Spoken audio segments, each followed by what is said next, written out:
अब बच्चे खुश और मम्मी भी। कारवां मिनी किड्स। दुष्ट राजकुमार। बहुत समय पहले की बात है। एक राजकुमार बहुत ही क्रूर था। उसने अपनी बहुत बड़ी सेना बनाई और पूरी दुनिया को जीतने निकल पड़ा। वो अपने कैदियों से बहुत बुरी तरह से पेश आता था। उन्हें दिन भर भूखा रखता था। राजकुमार का नाम सुनकर अपने पराए सभी डर के मारे कांप उठते थे। लेकिन उसे ये सब करना बहुत अच्छा लगता था।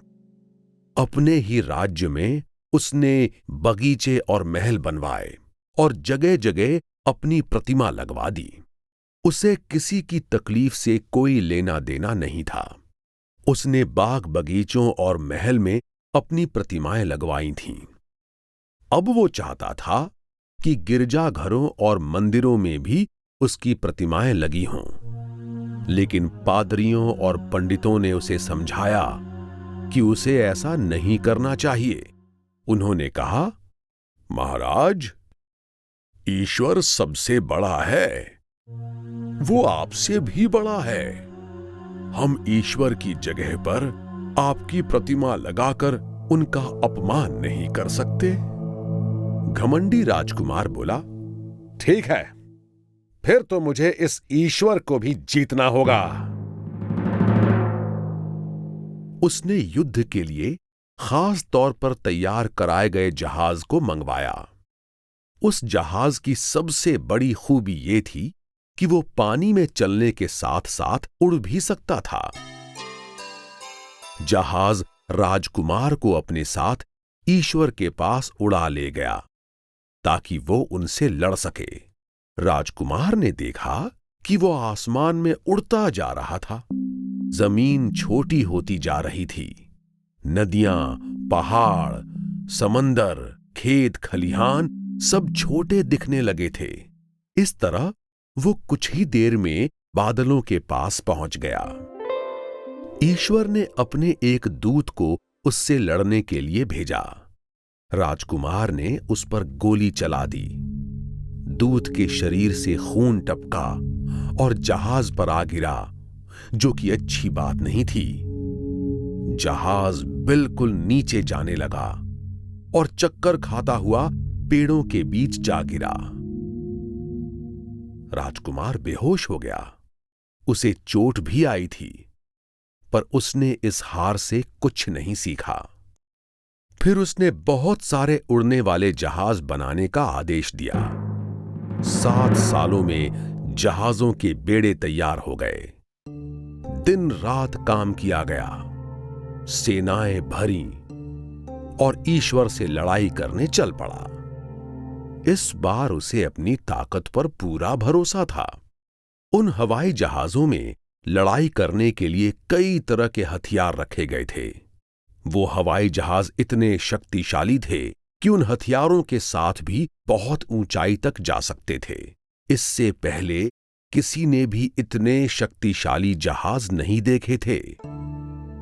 इस बार उसे अपनी तरफ एक काला बादल आता दिखाई दिया। इस बार ईश्वर ने काटने वाली मक्खियों की फौज राजकुमार से मुकाबला करने के लिए भेज दी थी। वो राजकुमार को डंक मारने लगीं। उसने उन्हें तलवार से काटना चाहा, लेकिन तलवार वहां किसी काम नहीं आ रही थी। आखिर में एक मक्खी राजकुमार के कान में घुस गई और कुछ ही देर में राजकुमार दर्द से मर गया। राजकुमार के मरने की खबर सुनकर कोई उदास नहीं हुआ। उसकी अपनी फौज उस राजकुमार को देखकर खुश हो रही थी, क्योंकि वो ईश्वर से लड़ने चला था। वो सब जानते थे कि ईश्वर से कोई नहीं लड़ सकता। उन्होंने जमीन पर उतरकर ये खबर लोगों को सुनाई तो सभी नाच उठे। सभी कह रहे थे कि ईश्वर ने दुष्ट को उसकी करनी का फल दे ही दिया।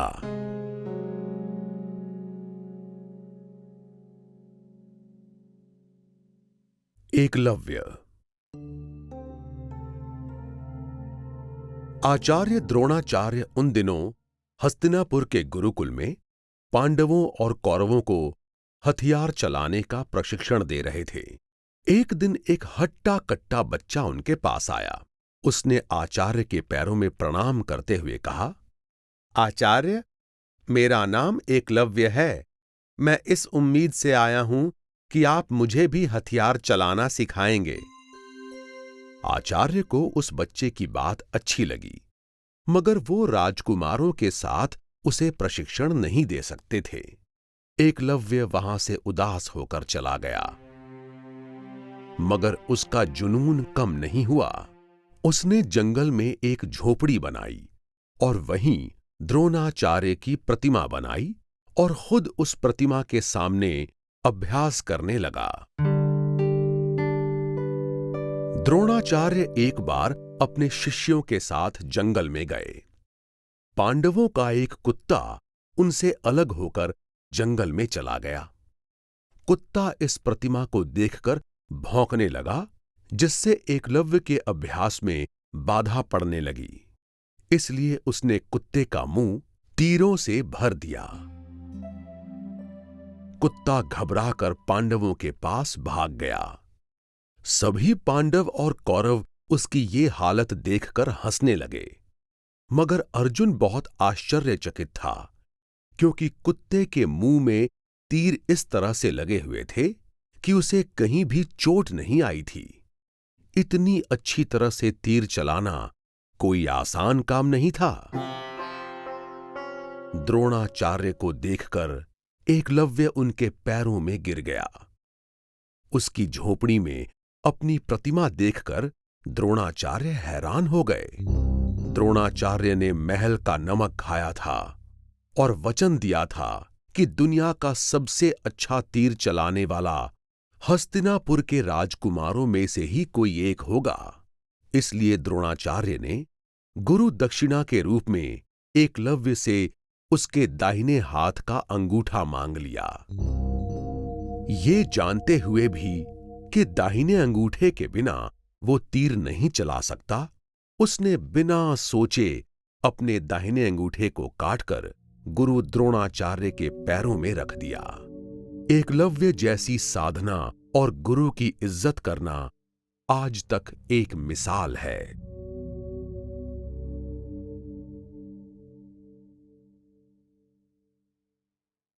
फारस का शेर। फारस के राजा और बादशाह अकबर में बहुत ही अच्छी दोस्ती थी। वो दोनों अक्सर एक दूसरे को पहेलियां और चुटकुले भेजा करते थे, जिससे दरबारियों की परीक्षा भी हो सके, साथ ही उनकी दोस्ती भी बढ़ती रहे।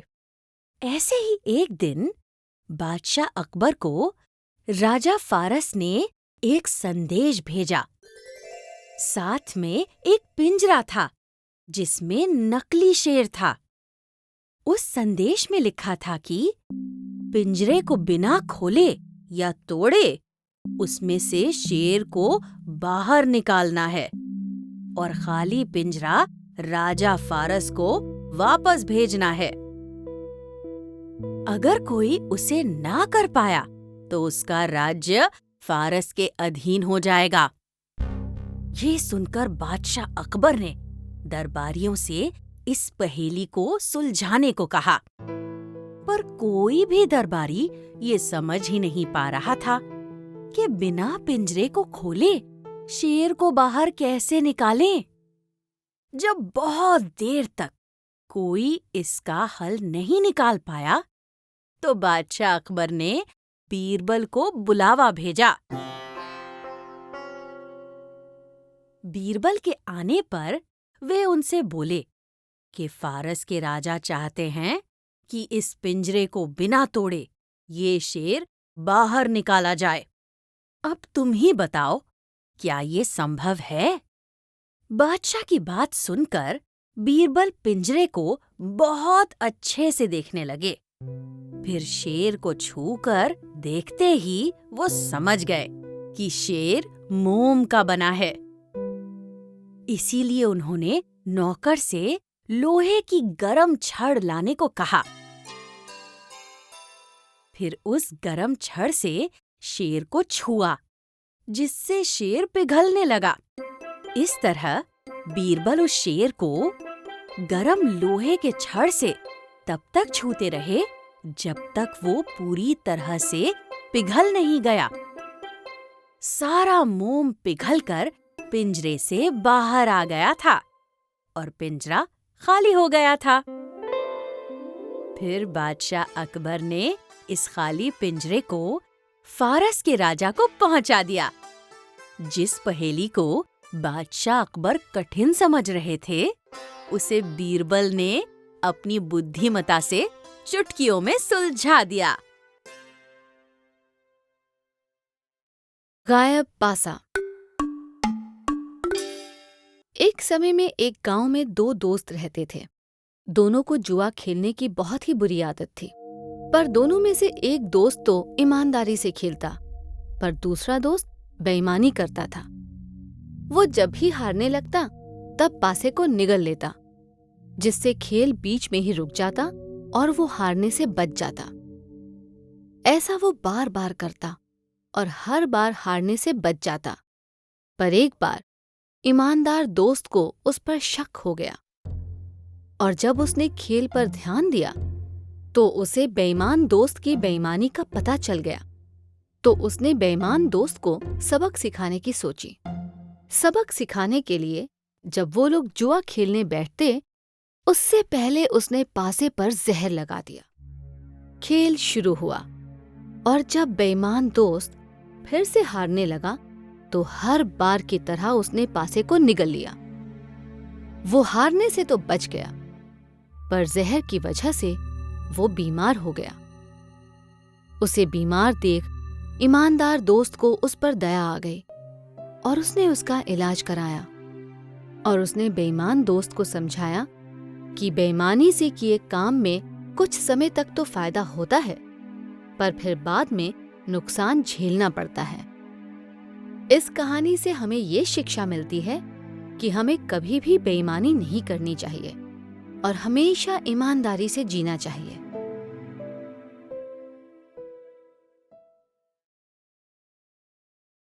घोड़ा और बेचारा गधा। बहुत समय पहले की बात है। एक राज्य में एक सिपाही का घोड़ा था, जिसे इस बात का बहुत घमंड था कि वो बहुत तेज दौड़ता है और युद्ध में अपने मालिक के साथ लड़ने जाता है। उसे लगता था वो बाकी जानवरों से ज्यादा अच्छा है, इसलिए वो कितनी बार उन लोगों का अपमान भी कर देता था। इसी तरह एक दिन जब वो अपने मालिक के साथ युद्ध में जा रहा था, तब उसे रास्ते में एक गधा मिला। अपने घमंड में चूर उस घोड़े ने गधे से कहा, ए तुच्छ प्राणी, तू मेरे रास्ते से हट जा। तू तो बस हमाली के काम आता है और मैं युद्ध लड़ने के, मेरे आगे तेरी क्या औकात। ये सुनकर गधा बहुत अपमानित महसूस करता है, पर वो कुछ कहता नहीं और चुपचाप रास्ते से हट जाता है। कुछ दिन बाद उसी रास्ते पर फिर वही घोड़ा और गधा मिलते हैं, लेकिन इस बार परिस्थिति बदल चुकी होती है। वो घोड़े का मालिक युद्ध में मारा गया था और घोड़ा भी घायल था। उस घोड़े का नया मालिक उस घोड़े को हमाल की तरह ही इस्तेमाल करता था, जिसके कारण आज उसमें और गधे में कोई फर्क नहीं बचता। अब घोड़े को समझ आ जाता है कि कभी भी किसी को अपने से छोटा नहीं समझना चाहिए और ना ही उनका अपमान करना चाहिए। इसलिए वो गधे से माफी मांगता है। इस कहानी से हमें ये शिक्षा मिलती है कि हमें कभी अपनी परिस्थिति पर घमंड नहीं करना चाहिए, क्योंकि वो कभी एक सी नहीं रहती और बदल सकती है। गुरु का मंत्र। बहुत समय पहले की बात है। एक बहुत ही संपन्न देश का राजा था। वो बहुत अच्छे से अपने राज्य को चलाता था। उसके राज्य के लोग भी उससे बहुत खुश थे। जब उसका बेटा हुआ तो वो बहुत खुश था। उसने अपने बेटे का भविष्य जानने के लिए अपने गुरु को बुलाया। जब गुरु ने उसके बेटे की कुंडली देखी तो वो थोड़ा परेशान हो गए। जब राजा ने उनकी परेशानी का कारण पूछा तो गुरु ने कहा, तुम्हारा बेटा जब 16 वर्ष का होगा तब वो तुम्हारी मृत्यु का कारण बन सकता है। इसीलिए मैं तुम्हें एक मंत्र देता हूं, उसे याद रखना और जब तुम्हारा बेटा 16 वर्ष का हो तब उस मंत्र का जाप करना। इतना कहकर गुरुजी चले गए।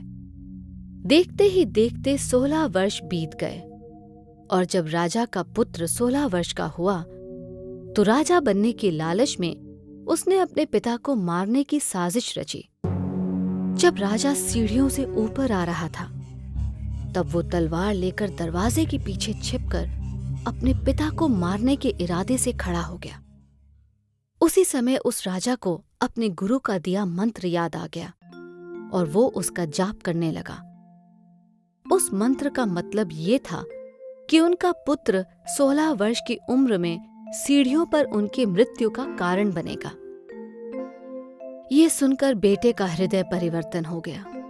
उसे बहुत पछतावा हुआ कि जिस पिता को वो मारने की सोच रहा था, उस पिता ने यह जानकर भी कि वो उसकी मृत्यु का कारण बन सकता है, उसे बड़ा किया, उस पर विश्वास किया। वरना कोई और होता तो उसे मार डालता। इस तरह गुरु मंत्र के कारण वो बेटा बदल गया और राजा की जान भी बच गई। कौन है चोर? बादशाह अकबर के राज्य में एक बहुत ही धनी सेठ रहता था। एक बार उस सेठ के घर पर चोरी हो गई और चोर बहुत सा धन और कीमती सामान चुरा कर ले गया। सेठ को शक था कि वो चोरी उनके घर के नौकरों में से ही किसी ने की है। इसीलिए उन्होंने सारे नौकरों को बुलाकर कहा, तुम लोग में से जिसने भी चोरी की है बता दो और सारा सामान लौटा दो, तो मैं उसे सजा भी नहीं दूंगा। लेकिन अगर बाद में मुझे पता चला तो उसे बख्शा नहीं जाएगा। पर कोई भी नौकर ये मानने को तैयार ही नहीं था कि चोरी उसने की है। तो सेठ बादशाह अकबर के पास अपनी शिकायत लेकर जाते हैं। बादशाह अकबर चोर ढूंढने की जिम्मेदारी बीरबल को दे देते हैं। बीरबल उस सेठ के साथ उसके घर पर जाते हैं। फिर सभी नौकरों को बुलाकर उनसे फिर से वही सवाल करते हैं कि चोर खुद ही बता दे कि उसने चोरी की है। लेकिन जब फिर भी कोई नौकर कुछ नहीं बोलता तो बीरबल को एक युक्ति सूझती है। बीरबल नौकरों से कहते हैं, उनके पास चोर ढूंढने का दूसरा भी तरीका है। ये कहकर वो सभी नौकरों को एक जैसी लंबाई की लकड़ी देते हैं और कहते हैं कि सभी नौकर इस लकड़ी को रात भर अपने पास रखेंगे। इस लकड़ी में जादुई शक्ति है, इसीलिए जिसने भी चोरी की है उसकी लकड़ी को छोड़कर बाकी सभी लकड़ियां रात भर में अपने आप 2 इंच छोटी हो जाएंगी और कल आकर वो सभी लकड़ियों की लंबाई की जांच करेंगे। ये कहकर बीरबल वहां से चले जाते हैं। वो नौकर जो बेगुनाह थे वो तो आराम से सो जाते हैं, पर जिस नौकर ने चोरी की थी उसे नींद नहीं आ रही थी। वो यही सोच रहा था कि वो क्या करे। तभी उसे एक उपाय सूझता है। वो उस लकड़ी को 2 इंच छोटा कर देता है। जब अगले दिन बीरबल सभी नौकरों की लकड़ी नापते हैं तो बाकी नौकरों की तो लकड़ियां पहले जैसी ही थीं, पर चोर की लकड़ी 2 इंच छोटी हो गई थी। वो चोर को पंक्ति से निकालकर बादशाह के सामने पेश करते हैं, जिसे बादशाह जेल में डाल देते हैं। इस तरह बीरबल की चतुराई से सेठ को उसकी सारी दौलत वापस मिल जाती है। खो गए सिक्के। एक बार बाजार में बहुत शोर मचा हुआ था। एक व्यापारी सड़क के बीच खड़ा होकर चिल्ला रहा था, मेरा थैला खो गया, कहीं गिर गया, उसमें बहुत सारे सिक्के थे, कोई मेरा थैला ढूंढ दो, जो मुझे मेरा थैला ला कर देगा मैं उसे इनाम दूंगा। एक गरीब भिखारी सड़क के किनारे बैठा था। अचानक उसकी नजर पेड़ के पास गिरे थैले पर गई। उसने उसे उठाया तो देखा कि उसमें 100 सिक्के थे। वो एक ईमानदार आदमी था। उसने थैले को व्यापारी को ले जाकर दिखाया और पूछा, श्रीमान, क्या आप इसे ही ढूंढ रहे हैं? व्यापारी ने उसके हाथ से वो थैला छीन लिया और कहा, हाँ, ये तो मेरा ही है। अच्छी बात है, तो अब तो आपको मेरा इनाम देना चाहिए। भिखारी बोला, इनाम? कैसा इनाम? इस थैले में 200 सिक्के थे, अब तुम वापस दे रहे हो तो इसमें सिर्फ 100 सिक्के ही हैं। तुमने तो पहले ही 100 सिक्के थैले में से निकाल लिए, अब कौन सा इनाम चाहिए? लालची और बेईमान व्यापारी ने कहा। भिखारी को बहुत गुस्सा आया और उसके दिल को तकलीफ भी पहुंची। बहस लगातार चलती रही और आसपास के लोग भीड़ बनाकर खड़े हो गए। आखिर में भिखारी बोला, हम महाराज के दरबार में जाएंगे ताकि इस बात का फैसला हो सके कि सच और झूठ क्या है। महाराज ने उनकी बात सुनी तो तेनालीरामा को कहा कि वो उनके मामले को सुलझाए। तेनालीरामा बोले, तुम दोनों ही ठीक कह रहे हो। व्यापारी का कहना है कि जब उसका थैला खोया तो उसमें 200 सिक्के थे। ठीक है, यही बात है? जी श्रीमान। जी श्रीमान, दोनों ने एक साथ कहा। तेनाली ने भिखारी से कहा, फिर तो दोनों ही बातें सच हैं। अब इस थैले में 100 सिक्के हैं। ये वो थैला नहीं हो सकता जो उस व्यापारी का था। यहां कोई भी 100 सिक्के वाले थैले के बारे में पूछने नहीं आया। इसका मतलब हुआ, जिसे मिला है वो उसी का कहलाएगा। इस तरह ये खोया हुआ थैला तुम्हारा है। ये कहकर तेनाली ने भिखारी के हाथ में थैला थमा दिया। लालची व्यापारी हैरान खड़ा रह गया, क्योंकि उसने तो अपने 100 सिक्के भी खो दिए थे। वो इस फैसले के खिलाफ कुछ नहीं बोल सकता था, क्योंकि उसने ही तो कहा था कि उसके थैले में 200 सिक्के हैं। वो उदास होकर वहां से लौट गया। तेनालीरामा का इतना अच्छा फैसला सुनकर महाराज बड़े खुश हुए। तेनाली ने बदमाश व्यापारी को बड़ा अच्छा सबक सिखा दिया था। लकड़हारा। बहुत समय पहले एक लकड़हारा था जो बहुत मेहनती था। वो पेड़ काटकर जो भी रूखा सूखा मिला उससे अपना गुजारा करता था। उसके पास एक लोहे की कुल्हाड़ी थी जिससे वो दिन भर जंगल में लकड़ियां काटता था।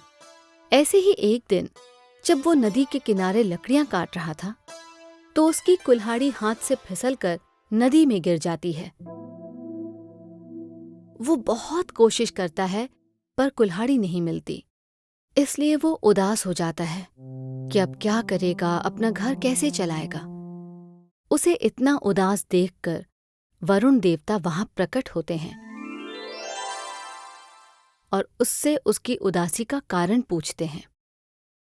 तब लकड़हारा उन्हें अपनी कुल्हाड़ी के बारे में बताता है तो वरुण देवता नदी के अंदर जाकर एक सोने की कुल्हाड़ी लेकर आते हैं और उसे सोने की कुल्हाड़ी दिखाकर पूछते हैं कि क्या ये तुम्हारी कुल्हाड़ी है? लकड़हारा उन्हें मना करता है। तो वरुण देवता फिर से पानी में जाते हैं और इस बार चांदी की कुल्हाड़ी लेकर आते हैं और लकड़हारे को दिखाकर पूछते हैं, क्या ये तुम्हारी कुल्हाड़ी है? लकड़हारा फिर से मना करता है। वो कहता है, उसकी कुल्हाड़ी तो लोहे की है। तो इस बार वरुण देवता नदी में से लोहे की कुल्हाड़ी लाते हैं, जिसे देखकर लकड़हारा खुश हो जाता है और कहता है, यही मेरी कुल्हाड़ी है। वरुण देवता उसकी ईमानदारी से बहुत खुश होते हैं और उसे तोहफे में तीनों कुल्हाड़ियां दे देते हैं। तो इस कहानी से हमें ये सीख मिलती है कि हमें हमेशा ईमानदार रहना चाहिए। ईमानदारी का फल भले ही देर से मिले, पर मिलता जरूर है।